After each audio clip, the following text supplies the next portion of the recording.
Today's video was selected for you by my gorgeous patrons, so thank you very much to them for making this selection.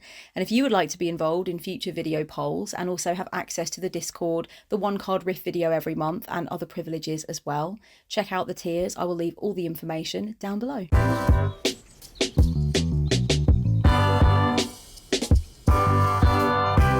Hello, my little sugar dumplings. Thank you so much for joining me. I'm going to talk today about 13 ways in which I have learned to stop breaking my own heart.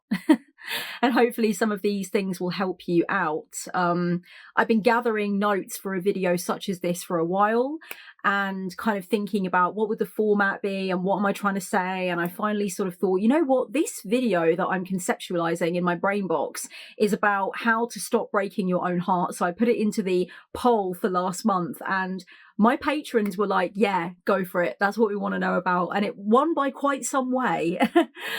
So it seems like there is an interest in this. There is a market in understanding how to be less prone to breaking your own heart. I've had my heart broken a fair few times. I've felt fucking terrible a fair few times. I've experienced heartbreaks, you know, cataclysmic events, really difficult, horrible, and sometimes downright toxic relationships, you know, massive disappointments, unexpected, shocking things. A lot of which were not my fault. There was nothing I could have done to prevent that shit. Okay, that is just the business of life, the ebb and flow of it all, the tower moment of it all. However, there are things that have gone on in my life, heartbreaks that I've endured, you know, really difficult times that I've had, that when I've looked at them, either at the time or with the benefit of hindsight, I've thought, oh, that was me. That was preventable. That was something that I really could have looked at and done differently. That was something that I need to take the L on. That was something that I need to work on in the future. That is something that I can integrate into my awareness of myself now. And I will do exactly that. So I want to talk about a few of those things today. I want to talk about things I've learned along the way that I now am largely putting into practice. I'm definitely not perfect at it, but it's going a lot better than it was. Darlings, before I begin, I want to say a few things. First of all, if you're not subscribed, hello, get subscribed. Don't be afraid. Don't be afraid of me, darling. You want me coming up in your feed, clearly, because you're here, you're interested, you've come this far.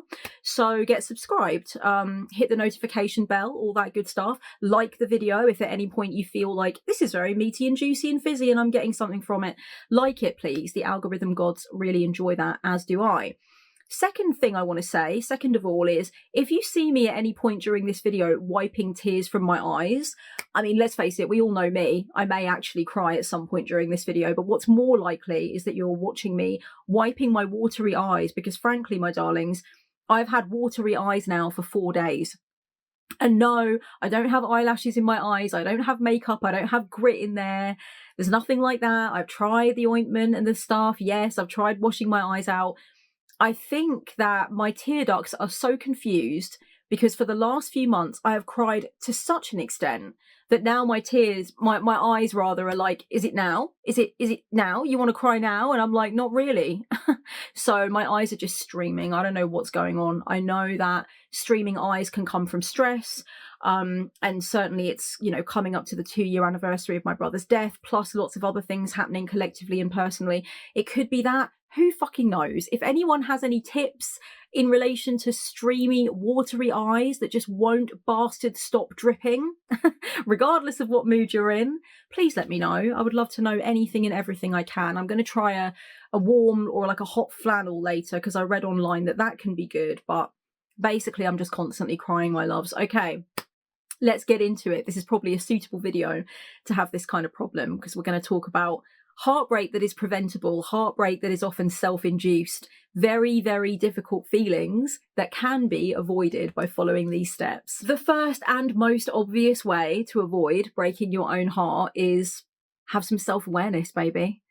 You know, just really be in constant communication with yourself. Be interested in learning about who you are, about what you consistently do, about your fears, about your needs, about your generational trauma, about your mental health diagnoses, your physical ailments, your aesthetic tastes, you know, what you envision your life being like in 2 years, 5 years, 10 years, or whatever. All of those things. Do your shadow work, do your inner child work, do your self-care, do your self-love. inquire into yourself and strive to integrate what you find in there that might be kind of fractured off from the main idea of who you are. Really gather all of your parts together, understand who all the different bits of you are. And if you haven't seen my video on parts, I'm going to leave it down below. I'm not going to link it up in the doodah because I hate it when people do that, because when you click it, it takes you to that video and I'm not done with the video I'm on. So that always annoys me, but I'll leave it in the down bar. Okay. It's a video all about working with your parts. I might leave a few other bits and pieces down there that I've made on the channel over time about self-awareness, about coming to understand yourself more fully. Obviously, this is very useful in preventing you from breaking your own heart, because when you're in conversation with yourself and you're striving to learn about yourself, you don't really go into a lot of the pitfalls that you're likely to go into if you don't really know your inner voice, if you don't know when your intuition is kicking in, if you don't know when someone has a very different attachment style to you and you are kind of like, you're going after them and you're becoming codependent with them or confused about them. When you're self-aware, when you have that awareness of what you need, what your boundaries are, what you absolutely won't put up with, what is fundamental to you, you can have more clarified conversations with yourself about whether or not something is really going to work and how much distance you might need to put between you and a specific situation or person or collaborative situation, whatever it might be. Self-awareness has been the number one way that I've avoided getting into the clutches of things that absolutely shattered me. And I think a lot of the decisions that I've made about, doing an about turn, going in the other direction, darling, fleeing the fucking scene, exiting stage left, those things have come from knowing me. They've come from knowing me and knowing that, like, this is not the one. I am not the one. This will not stand. I was not made for this. I can't do this. I don't want to do this. I've done it before.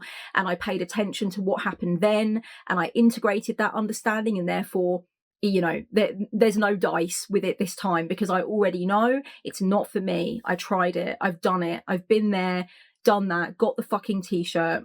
And it's not going to be on my agenda again, right? So that self-awareness really helps you to come to the point of self-protection, self-preservation, and being really clear and super sober with yourself. Even if you really want something or you really like someone, when you're self-aware and you're always keeping in that conversation with yourself, you can be more sober and you can say the no as much as you can say the yes. You can have a free choice. You can stick up for yourself. You can speak up for yourself. You can shield yourself appropriately. And let's face it as well, when you're in the business of self-discovery and self-awareness, you're also a little bit more picky. You've got more quality control when it comes to who you choose to spend your time with, what situations you choose to spend your energy on, how much drama you caught in your reality, how much attraction you have to certain patterns of dysfunction. Because when you are self-aware and you're doing the work, as we so aptly say in the wellness and spirituality type spaces, when you're doing the work, you really do start to insist upon being around others who are to one degree or another doing the work. And they will own up if they are doing something that is not okay. And they will listen to you and meet you halfway and compromise with you because they are doing the work. They are humbling themselves, not in a toxic way, but they're humble enough to witness when actually there might be things they need to work on too. And they're not adverse to that. They're not adverse to saying sorry. So the more self-awareness you have, the more you also have quality control in your relationships and the situations that you allow into your life. Number 2, ask the important questions sooner rather than later, preferably. In other words, if you know that there are things that are absolutely fundamental to you and very important to you in terms of having a relationship with someone, allowing someone into your life, saying yes to something, signing a contract, whatever it might be, ask those questions. Don't assume the answers. Don't hope for the best when it comes to the answers. Don't wait until you're engaged to someone before you have that all-important conversation and realize that you're ethically misaligned or you don't want the same things. Don't be afraid to ask the big questions. Don't imagine that it makes you seem, like you're being too serious or too direct or too intense or whatever. Fuck that. You don't want to waste your time. You don't want to waste the other person's time. You want to know what it is so you can understand that you're saying yes with your whole chest, darling. Okay. So, you know, ask those important questions. I've had situations in my life where I asked the important questions and I was willing to make some compromise on the answer to those questions, right? So I would have preferred the question to be something else, but I compromised. Okay. If you go for a job and you say, what's the benefits package? What's the potential for promotion? How much time do I get to spend working remotely? And you don't hear the exact answers you want, but you have a sense that it's important to be flexible because of the nature of the job, because the job market is fucked right now, whatever it might be. I'm not saying like, oh, if you don't get a perfect answer on everything, then, you know, don't go for that job. Use your discernment, obviously, but don't be afraid to ask those questions at interview. If you are casually dating someone and you think, okay, we're clearly kind of falling for each other here, I need to ask the big questions. And they say something like, you know what, I've never thought about that. I've never thought about living abroad before. I haven't even really thought about whether I want kids or not. Okay, it might not be the most satisfactory answer because you want the answer that you want, but you might feel like, you know what, I still want to see where it goes. And that's okay. That's your prerogative. But ask the damn question, darling, because if you don't ask the question, you are in danger of doing what is the third thing that you should definitely not do if you want to avoid breaking your own heart. Number 3 thing is do not project the idealized other. Projecting an idealized other onto somebody else is basically inventing the best possible version of them in your mind. The idea of who they are from maybe the way that they present or the culture that they're from or whatever the fuck, right? Like the kind of job that they do, the one date you've had or something, the way that you met.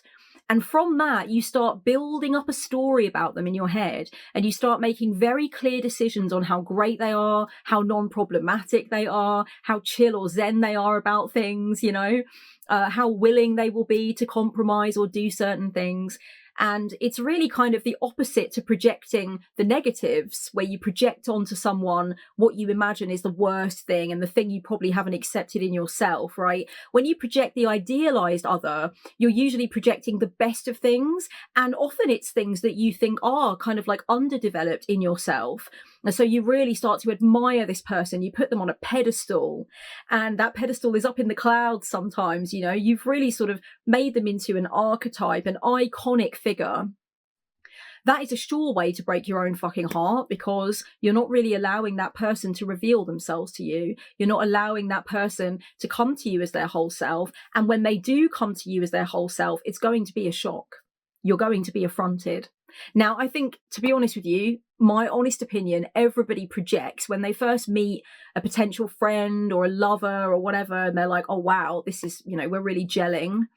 You know, when you first go into a job situation, when you first join a band, whatever it happens to be, you first join an organization, a collective for political change, and you feel really good about it and things are going well. Of course, you start to make assumptions, positive assumptions, in the same way as when you have a shitty first impression of someone, you make assumptions too, you know, and those assumptions are largely projections. They are not based on the truth of who that person is. You're working with really limited information and you're filling in all the blanks. I don't think there's any way for us as human beings to like not do that at all. I don't think I've personally met anyone who doesn't do that at all. You know, I feel like some people play their cards closer to their chest with it, but I think everyone's, you know, making assumptions, you know, creating stories in their head about who someone is or whatever. So I don't think we can completely stop it, but I think reducing it down as much as we can, clocking it when it happens, being fucking conscious of it is so vital if we want to kind of like avoid unnecessary heartbreak that could be, you know, it could be kind of like skirted around. We don't need to be heartbroken. We've put ourselves in the position of heartbreak by deciding this is who this person is and this is what's so amazing about them. And one thing that I will say about making sure that you do not project an idealized other is make sure as well that no one's doing that to you in any way that you can see. I think that when somebody, for example, gives you very overblown compliments or praises you in a specific way that seems as though they're very sure that you are that thing and you do that thing, if you know in your heart that sometimes you don't do that thing or you don't think like that, tell them. Tell them. Don't allow them to keep building you up, building this story about how amazing you are in that regard.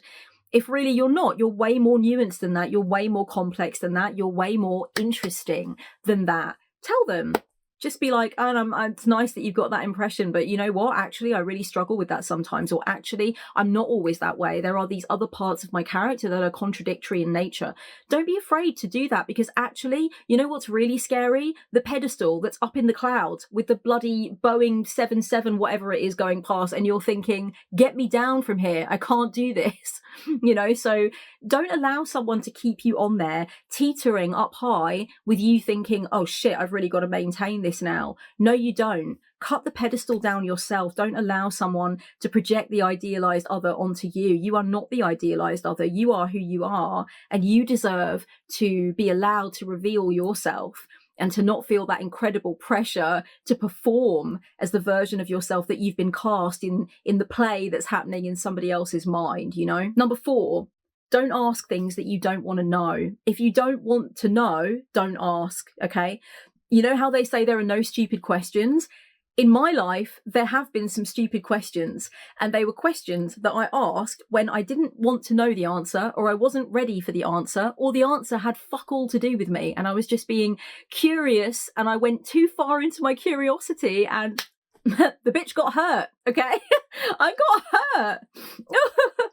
I'm just wiping away the water. I explained to you earlier, I'm not really crying, but I could be crying about it, because like, damn, I've been hurt. Just inquiring, just like, I wanted to go into a rabbit hole of, you know, satisfying curiosity without thinking, what's going on here? Why am I asking this? What's the aim? So there is no need, darlings. Please don't do this to yourself, okay? Now, the types of questions that you might not want to ask might be things like, I know, for example, in the past, I've asked questions about an ex-partner to mutual friends way before I was ready to know. Way before I was ready to know. And I noticed that the last time I asked about an ex-partner was about 6 or 7 months ago now. I asked someone who has some friends who are friends with this ex whether or not they'd moved on, whether I was curious whether or not they had anyone. When I asked that question, I knew all the way through me that the answer was just a bit of curiosity. It just came up. We were talking about exes, and I was talking about my new person. And so it just came up, right?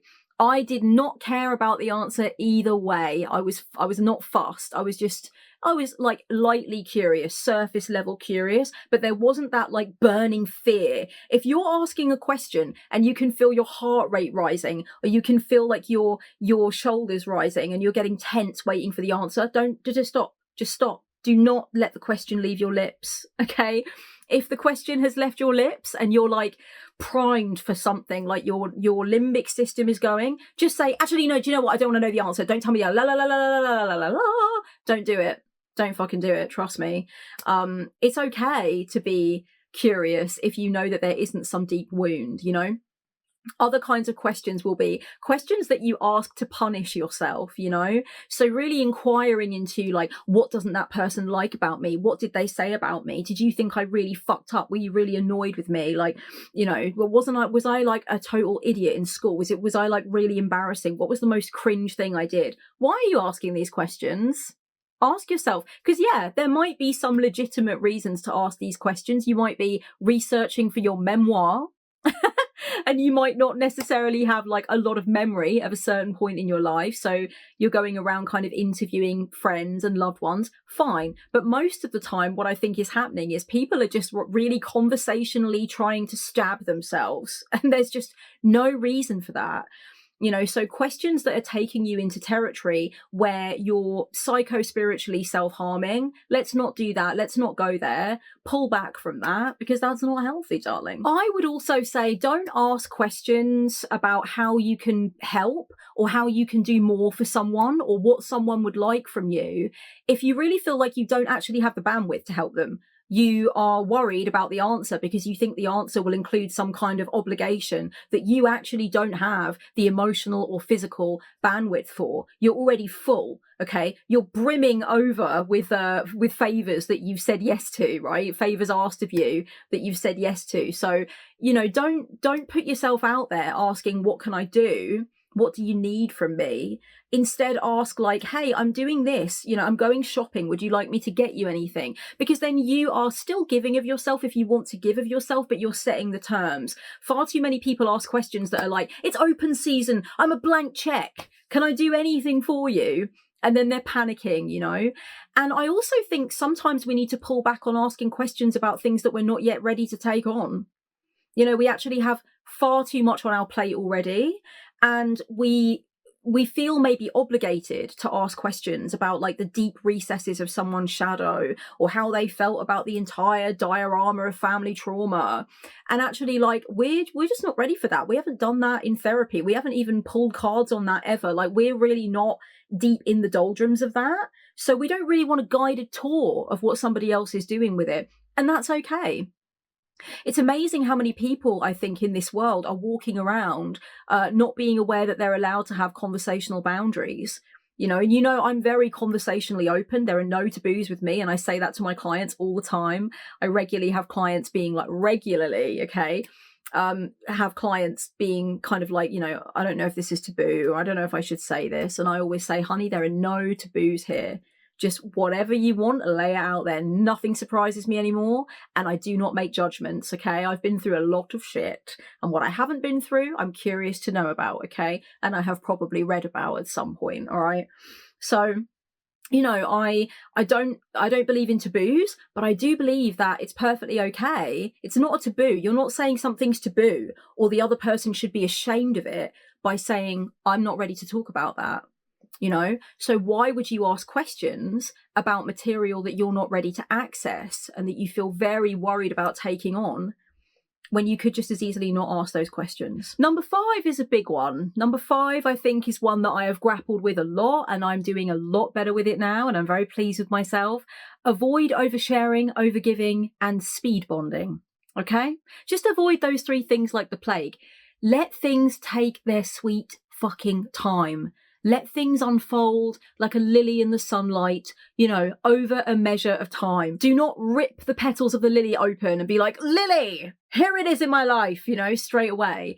Things need time to come to fruition. Things require periods of gestation. You respect relationships so much more, or creative collaborations, or whatever it is, so much more if you let them dance with you in the unfolding, instead of rigidly coming in and saying, I want to know the nature of this thing, and I want to do this, and I want everything to be quick, and now, I want us to be best fucking friends, It can really hurt, and we can end up giving extraordinarily to someone that we don't really know, or to something that we don't really understand the territory of yet. And then when it comes to light, that we have more information that is incredibly disappointing, or very scary, or involves betrayal, or is just kind of like, we realize, like, I'm in danger, girl. Okay. What film is that from? Is it from Ghost? It's from Ghost, isn't it? It's Whoopi Goldberg. You in danger, girl. Is it? Anyway, whatever. It's from some film. Tell me what film it's from in the comments if you know. When that happens and we realize, like, oh my God, I'm in a pit of snakes, and I've totally like given of myself, and I've told all of these secrets, and I've made these allegiances, and it's not right for me. That is heartbreaking, and that has happened to me a few times. Because you know what? Like, I just love people, and I'm interested in people, and I want to believe the best about things, and I'm not like a cockeyed optimist, I'm not absolutely idealistic to a fault. I'm quite real about what's real. But I believe in a thing called love. Just listen to the rhythm of my heart. I do. I believe in a thing called love. And it has gotten me into trouble. Speed bonding in particular, not good, And really what happens with speed bonding is, I don't know about for anyone else who's listening to this who has just bonded way too quickly with someone, like it's an instantaneous, deep, down to the bone thing, and you're staying over at each other's houses, and you're sharing all of your trauma and everything that's ever happened to you, and how you feel about your bastard ex, and all of this kind of thing. But usually what happens with me when that goes on is that the other person is keen on speed bonding, and I want to give them what they want. I don't really want to speed bond. It doesn't feel good to me. I always end up feeling really drained afterwards and unsure of myself. And it's not because I wanted to hold everything back and I wanted to like have this elusive persona. Not at all. It just doesn't feel natural to be sitting with a girl like on the bathroom floor of a nightclub, like chatting balls with each other with our eyes locked like that. Like, it's just not right somehow. I don't want to expose so much of myself so fucking quickly, you know? So I think basically I go with it. I roll with it too easily. And what I'm here to tell you is that you fucking don't have to do that, my loves. You don't have to do that. If you feel like, whoa, this is very, very intense, very heady straight away in this relationship or with this situation, pull back. Pull back. That is your prerogative. There's nothing wrong with taming your desire as well, your deep desire for someone or something, so that you can allow it to show you the nature of what it is. I don't think there's anything wrong with that. I don't think there's anything sneaky or sort of Machiavellian about that. It's just necessarily careful in a sense. And I think it shows more respect for the relationship when we do that, when we allow that to be the case. I also think that when we allow ourselves to go more slowly and savor the flavor of what something is, instead of just like knocking it back into our stomach immediately, we can go along with the unfolding of it without feeling like, I need this. This is the thing I've been waiting for, desperate for. This is the thing I've needed all along. And now it's here. I can't let it go because I need it, right? That codependent vibe. I really want to avoid ever feeling like that. I hate that fucking feeling. It makes me lose my power. And as a witch, I do not like the feeling of losing my power, okay? What is the name of that Halsey album? If I can't have love, then I want to have power. I don't know why I'm thinking of that. Oh yeah, it came up on a video I was watching the other day. Anyway, you know, I don't like losing my power, and that feeling of need, that feeling of like, if I lose this thing, if this person doesn't want to be in my life anymore, I'm going to shatter into 1,000 fucking pieces. I'm not about that. Okay. I want to be the main character in my story. I want to be the hero of my journey. I do not want to give the keys to somebody else and be the cameo star or the extra in the story that they've now become the main character of. Absolutely not. That's not what's going to happen. Protect your shit. Protect your deepest, darkest secrets. Protect what it is that you know you would most hate to have used as ammunition against you, or you would hate to have it told to other people. Be careful. It's fine to know that a connection is meaningful from the first moment of it unfolding. It's fine to be like, this feels significant, but there's still nothing wrong with holding back on your secrets and your gold and your precious treasure until you figure it out, until you feel into it. Because when you give something, when you overgive and you overshare and you give your energy and your time and your resources, but also your secrets, your truths, your flaws, your pain, when you give that away too quickly and then it comes back to bite you, that's heartbreak. That is heartbreak. Oh, I'm getting memories of it happening to me and it's just awful. So I have learned, I have lived and I have learned, and it's been hard, but I just don't do that shit anymore. If you want the depths of me, you'll have to wait. You'll have to put the hours in to get that from me. And I'm so much happier now that that is the case, my loves. Number 6, we're on to the next hand. The 6th tip that I will give you for avoiding breaking your own heart: do a little cyber cleanup, love. You know, it makes sense, all right? Definitely don't follow accounts that make you feel like shit on social media. Don't follow accounts because you feel that it's expected of you or you should do it or whatever. If they're making you feel like shit, get rid of them. Don't stalk your exes or your ex-friends or that person that shat on you and did you wrong. Don't follow them in a way that's knifing your heart, in a way that's making you feel fearful, in a way that's messing with your cortisol levels in your body. Don't do that stuff. Don't share things online that make you feel super, super vulnerable before you're really sure that you know your audience and you feel good about it. And even though there might be some pushback, you know it's the right thing to do. You know, I think that I've spoken to a lot of people personally and professionally through my life who have said that they, at one point or another, confuse the difference between social media and a private journal. We don't want to be doing that, you know. We want to be curating our feeds so that they give us access to inspiration, information, and empowerment, rather than horrible, like, consumerist, capitalistic, aspirational, you're not as good as me, and if you do this thing, you'll be as good as me. You know that you can get a feeling, you can get a sense from how your TikTok or your Instagram is going for you when you look at the timeline, when you look at the feed. So make sure that it does work for you, you know, prune it. Just have a little cyber prune. I think it's a really good thing to do, you know. I've got a little 3-part audio talk on my store called Cyberheart. Is it called Cyberheart? Yeah, Cyberheart. It's an oldie but a goodie, and it's fairly inexpensive. So if you want a bit more insight into this, I'll leave the Cyberheart link down below. It's just sort of a 3-part little audio talk to help you to navigate the online world, because it can be really difficult to do that. I think another thing to say about cyber cleanup is that does involve as well the amount of time you spend on your phone. I've spoken on the channel before about my previous phone addiction. I've definitely slipped into phone addiction again once or twice in the last couple of years. I know why these things happen, but it's not something that I want to continue on with. Just because I know why I get phone addicted does not mean it's okay for me to continue being phone addicted. I hate the feeling of wasting 2 hours just having like mindlessly scrolled, or just let YouTube take me from video to video, just surfing on a cyber wave of nothingness with no sort of specific destination. And then I look at the time and I'm like, oh, I could have gone to the gym, I could have done that laundry, I could have read my book, I don't like that feeling. So whenever I realize I'm going into phone addiction, I try to get very clear about like, okay, I'm putting my phone down, I'm not touching it for an hour, I'm turning my phone off, or I'm not having it in the bedroom with me at night. I'm doing all of that kind of thing, you know. So I think as well as doing a cyber cleanup where you don't follow harmful content, you curate your content, you know, you don't go in search of things that are going to be harmful to you, you make sure that you use social media in ways that feel empowering instead of, you know, very sort of vulnerability inducing in a sickening way that you don't like. As well as all of that, my loves, just temper the amount of time you spend on digital devices. You know, I saw a meme the other day that hit me in the heart. It hit me in my old school millennial heart, okay? I'm kind of like an older millennial.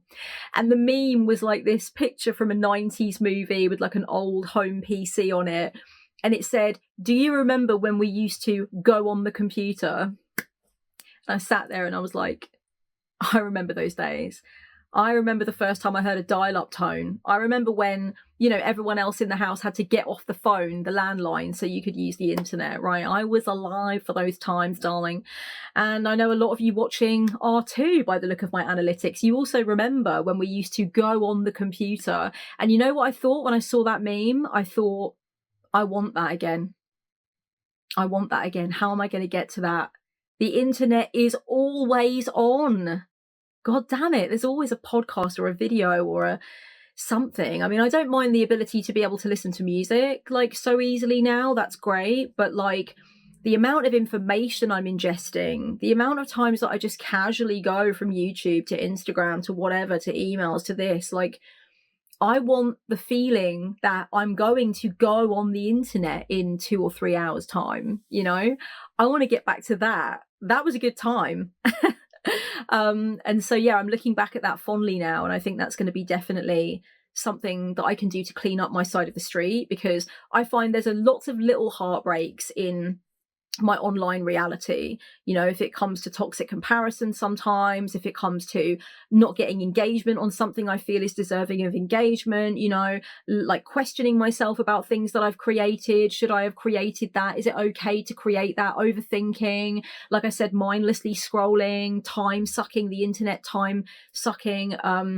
You know, those things create like these little, I guess you could see them as more mundane day-to-day heartbreaks, but for me, you know, the clock face is everything, and I have enough of a battle with the clock face as it is. So I want to get more rigid about that stuff. So just be careful, take care of yourself online, make sure you're not going in search of anything with no good reason that is just going to shatter you.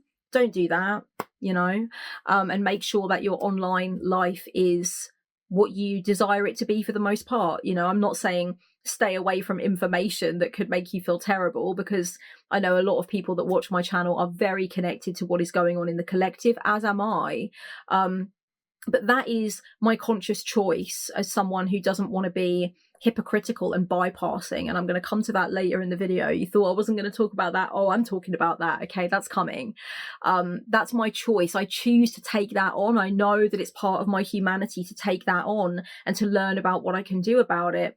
But other stuff that just makes me feel like a pile of shit, that makes me feel like, you know, just brings up these feelings and these thoughts that like aren't necessary. There's no truth behind them. There's no basis for them.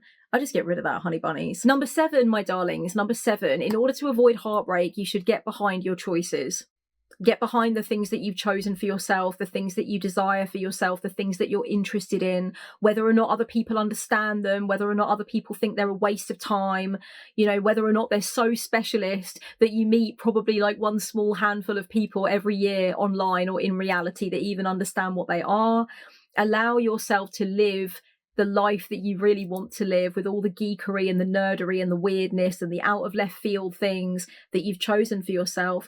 Get behind the choices that your family didn't want you to make. If you didn't want to have children and you haven't had children and that's disappointed your parents, your grandparents, your aunties and uncles, your siblings, but you chose not to, get behind that choice and stay behind that choice. If you're struggling with the choices that you're making, or even just with the identity that you have, that you're struggling to kind of make the choice to own and embrace, might I suggest seeking out people who are obnoxiously behind that choice that you also are making? You know, I think there was a time in my life where I was really nurtured by the child-free discourse online. I still follow some great child-free accounts, not as many as I used to, but kind of just really empowering accounts, because it can be difficult. I know it was more difficult in the past, but it still can be very difficult for women in particular who do not want children and have skated into their late 30s child-free. You still get the weird conversations, the sad looks, the like, oh, that's weird. Okay, that's strange. Don't go near my child then. Oh. That bullshit. And so it's very nurturing to find a community of people that embrace this particular way of doing things, or this particular way of dressing, or this particular socially normative life choice that they have decided, no, I'm not doing that, you know? I know that a lot of people that want to live off grid, or they don't want to buy a home, they want to get out of the rat race, they want to do something else, they all follow each other and encourage each other and, you know, talk about alternative living and stuff, which I think sooner rather than later is not even going to be something that is a choice that you get behind or not. It's going to be a fucking necessity at this rate, the way late capitalism's carrying on, my loves. But yeah, my point being, darlings, if you've made a choice and it's nurturing for you and it's part of who you are and you do not feel supported enough in it, go in search of support, go in search of the people that understand, feel embraced by that, you know? And I definitely think it's important when we're behind our choices, if we know that those choices cause contention, if we know that there are people in our life who question our choices openly, who ask us repeatedly to justify our choices, anything like that, have your talking points on lock. And one of those talking points can be, this discussion isn't on the table anymore. I've said everything I can say to you about that. It is what the fuck it is, all right? I'm polyamorous. It is what the fuck it is. Like, I'm non-binary. It is what the fuck it is. Like, I just like to do mushrooms and do, you know, dance Latin ballroom, like, in the middle of the week. Like, get over it. Get over it. You know, anything you've chosen to embrace about yourself that is just true about yourself is who you are. It's who you are, and you've chosen to just be like, this is who the fuck I am. And I'm living out and proud about it. You know, make sure that you feel that you are able to say what it is you want to say when it comes up and when you feel challenged on it. And make sure that one of the things that you know you can say is, I don't want to talk about it. I have no justification to make. This is who I am. Next subject. Next thing that's up for discussion. I think we've done this to death, haven't we? We're beating a dead conversational horse, mother. Okay, I just don't want to do what you want me to do. You know, like, you can make it very plain, but definitely get behind your choices. Don't let anyone deter you from the things that you know give you life, and they make you thrive, and they make you feel fizzy, like some shaken up champagne at the Grand Prix. If that's how something makes you feel, and you know that you have given your heart to it and you love it, and it's part of you, if that's a part of your identity that can't be changed because it's part of you, but you've chosen to really like elevate it, lift it up, sing it out, find the others, then do that. Oh, I'm getting goosebumps from talking about this. Oh, the good goosebumps. Yes. Number 8, in order to avoid heartbreak, definitely don't get too attached to rigid visions of things. Don't micromanage. Don't be very insistent on what is going to happen, when it's going to happen, how it's going to happen, and who's going to be there. You've got to have some flexibility. Rigidity in terms of planning, in terms of the vision that you have for the way something's going to go down, can be a curse, all right? up to an extent, it's great to be able to visualize, to be able to fantasize, to be able to plan, and to have that searing vision. Okay. Like, there's so many jobs in this reality that couldn't be done if we didn't have that ability to really like idealize and conceptualize of something and decide how it's going to go. I mean, like, no one could plan a wedding without that ability. But one thing that causes heartbreak is if we've got no room in the picture for any flexibility of thought. We've got no plan B if plan A goes awry. We've got no feeling that it will be okay, and that in essence, when things go in a direction we weren't expecting, we will be resilient and we will respond. And it's ultimately going to be what it needs to be in that moment, you know, that we are co-creators. We are co-creators in this reality, right? We don't get to actually completely execute everything to the letter. And that has to be okay. Sometimes someone will agree with you about the way something's going to go down or the way you're going to approach something, and then they'll change their mind. Sometimes people will be very excited with you about a plan, and then they'll change their mind at the last minute or cancel the plan, or they'll be ill or whatever it might be. Also, to be completely honest with you, it is a major drag being around someone who is very micromanaging and very rigid and just wants things to be so the way they want them to be. Like, sometimes that can be really hurtful because you just turn up and you're trying to be you, and you're in the mood that you're in, and you've got the energy level that you've got on that day because of whatever reason, and you've got someone in your life who has been fantasizing like in this hyped up way about exactly what's going to happen, and you turn up and you're not behaving in the way that they imagined you would behave. You're not as happy as they wanted you to be. You're not as talkative as they hoped you would be in their imagining. And they start getting shitty with you. I remember there's this one particular person in my life, and bless them, I love them, but they really are a micromanager, and they've struggled to realize the extent to which they are insistent about the way things should happen. They got annoyed with me because I said I didn't like a particular music artist as much as they thought I did. They were like, don't you love this album? Didn't you love this album when it came out? I love this album. And I was like, I never really took to it, to be honest. I always felt like it was a bit overrated. There's me thinking we were going to have a nice conversation about music. Stormed out of the fucking room, mate. Couldn't handle it. They were like, like, to me, that is a person who really just wants everything I say to be exactly what they want me to say. Don't be that person. Don't be that person. I realised I was a micromanager and a super rigid fuckwit because an ex-boyfriend of mine lovingly told me one day. And the way that he told me, it was so funny. He was like, babe, I need to tell you something. And I don't know if you're going to be okay with it, but I just feel like I need you to know. And I was like, I'll go for it. It's okay. You've been reading me since we got together, so carry on. And he said, you imagine in your head that you're a freewheeling kind of Woodstock 69 hippie, but you're actually, you know, a very rigid kind of Wall Street guy with a very strong sense of what's got to happen and when. And I was like, okay, I'll sit with that.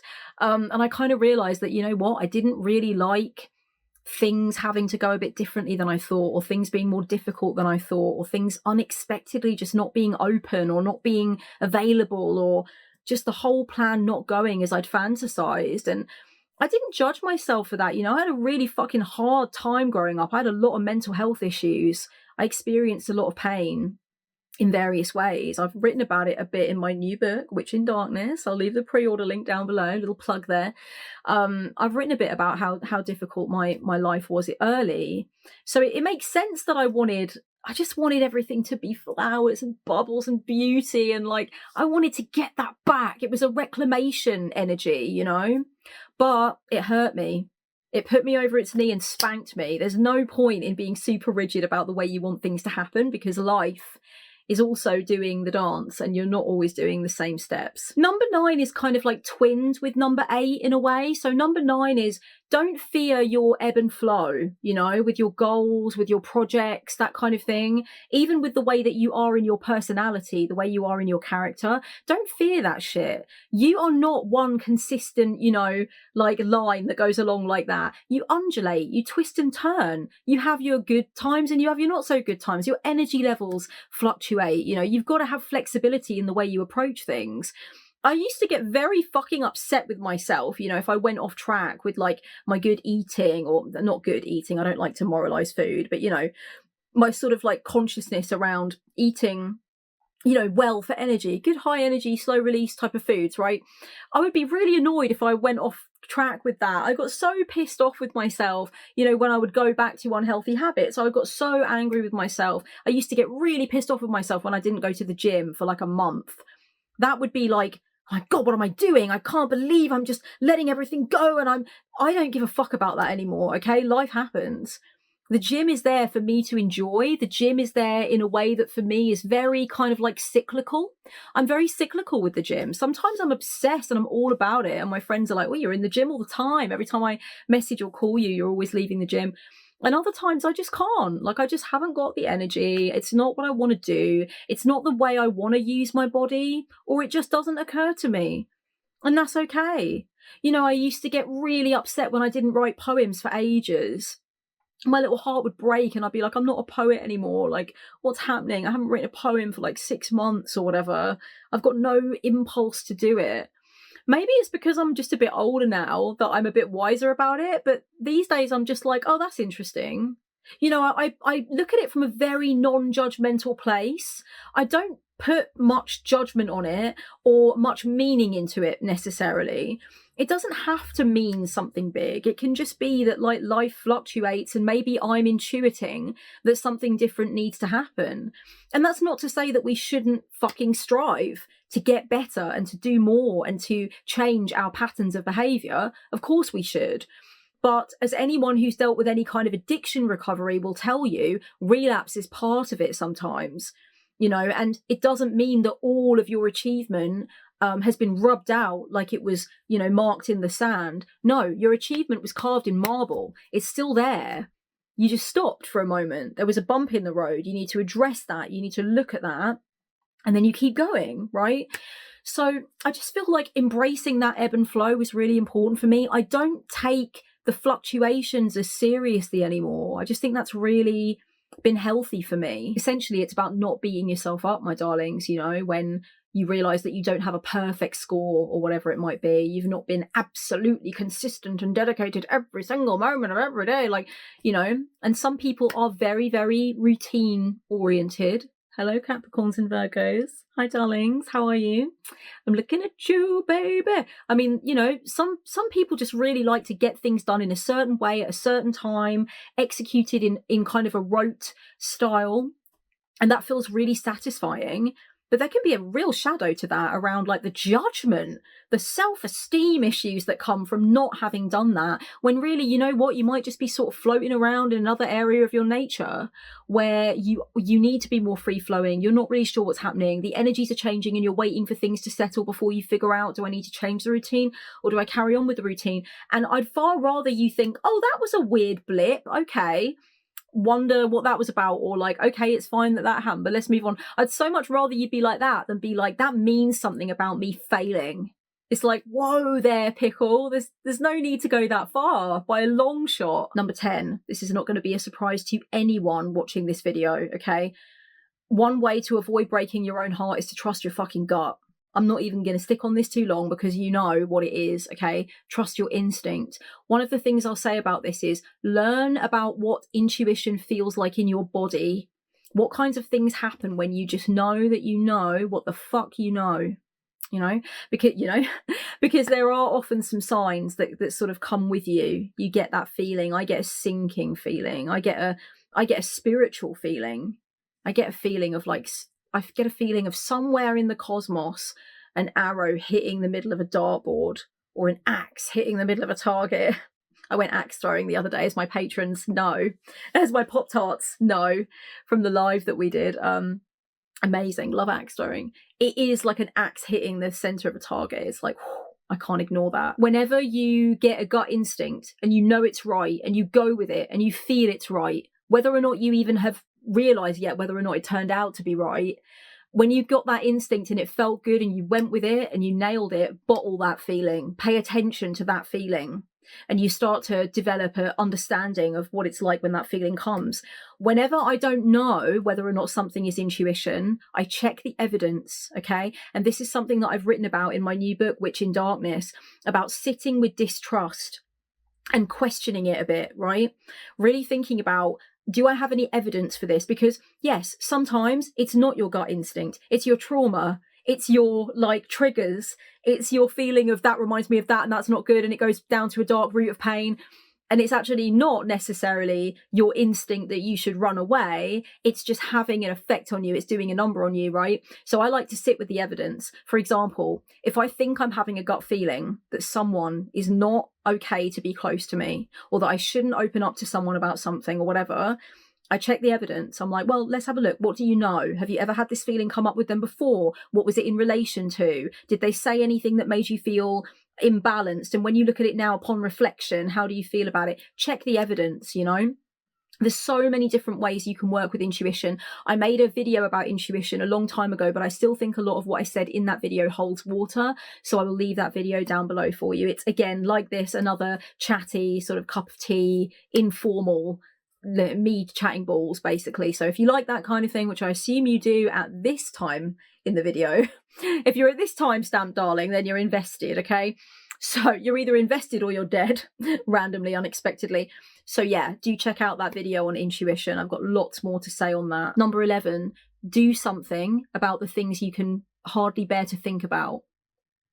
You know, I think that's one thing that would break my heart in previous iterations of my life journey, was when I knew that I wanted to do something about something that I knew was wrong, and I didn't do it, or I couldn't do it, or I felt scared to do it, or whatever it might have been. I've always had this kind of Joan of Arc archetype inside me, and when I do not pay attention to her, when I do not feed her, when I do not own her place in my reality, my heart hurts. So if you're aggrieved by something, if you're disgusted by something, if you think something should change, do something about it. And don't tell yourself that, you know, you shouldn't do something because what can you change? What can you do? Darling, if every single activist through the entire course of history just stopped doing what they were doing because they thought, I'm not going to change anything all by myself, single-handedly, like, what am I going to do? We'd be in a far worse fucking situation than we're in now. Think about it.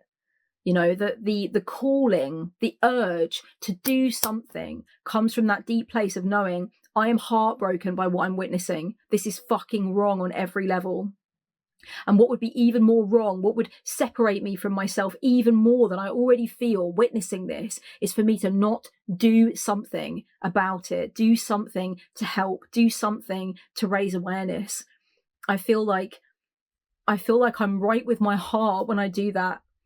And I know that there are so many people that struggle with this, and they think that their heart is going to feel worse if they face and witness collective harm, if they face and witness injustice, if they face and witness fucked up, corrupt, massive systems that have been in place for decades or even hundreds of years, right?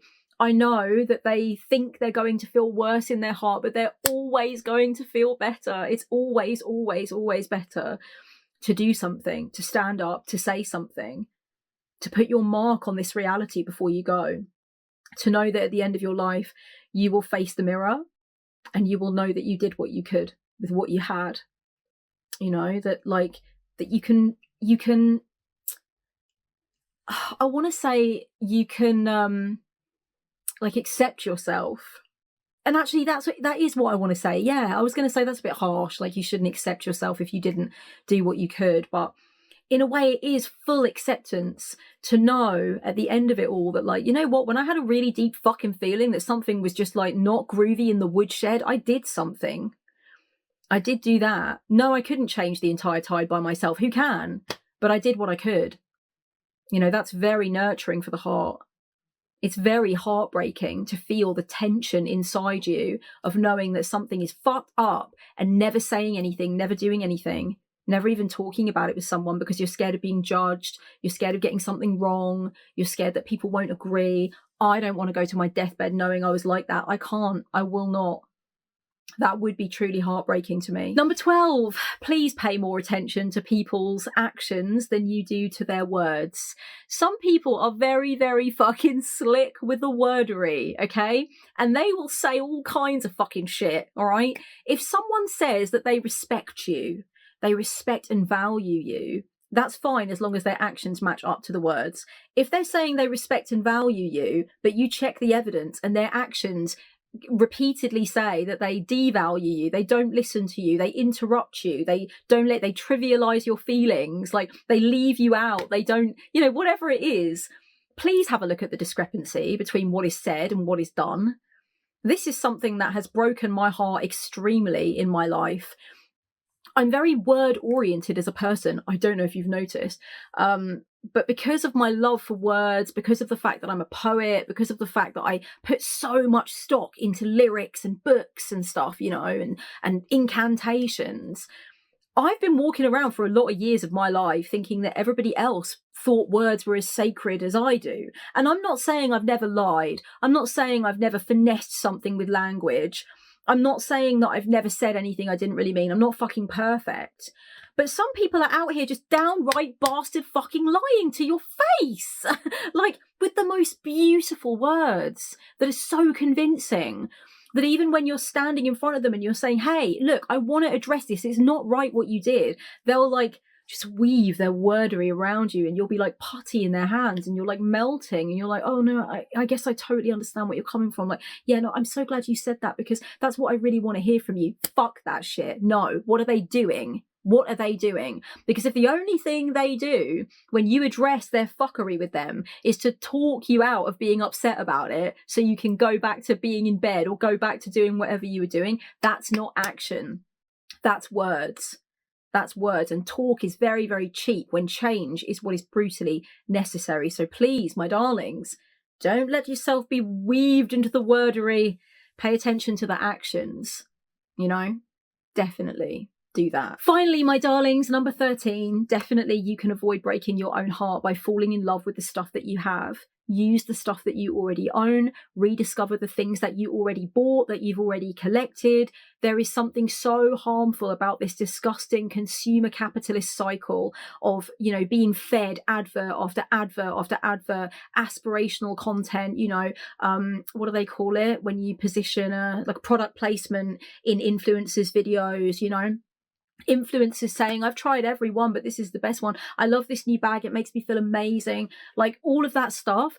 It's so easy to get sucked into that dopamine hit of spending money, you get the thing, you play with the thing, it feels amazing, and then you want something else. It's not you. You're not broken. It's a very, very, very clever machine designed to pull you in. I have been pulled in many times. It has been heartbreaking, not only because I've spent money that I shouldn't have spent or didn't have or felt I could have spent somewhere more sensible or creative or meaningful, but also because it's really horrible to realize that sinking feeling that dopamine's worn off. I want that thing that I've just seen. My practice could be better if I had what that person is showing in that video. Oh, that's on trend and I remember that and I don't have one. I'd really like one again. No, it sucks you in and spits you out, and then you beg to get back into its mouth again. Swallow me again. I love the dopamine. No, I want to get my dopamine in more sustainable ways that don't cost me and they don't cost the planet.